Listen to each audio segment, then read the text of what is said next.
She is heavy, isn't she? Yeah, quickly. I'll hold that hand so you can stroke her here.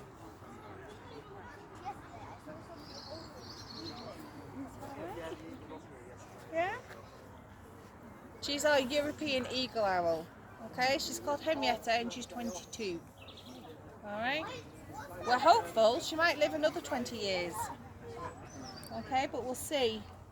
We just keep her healthy, keep her exercised and look after her.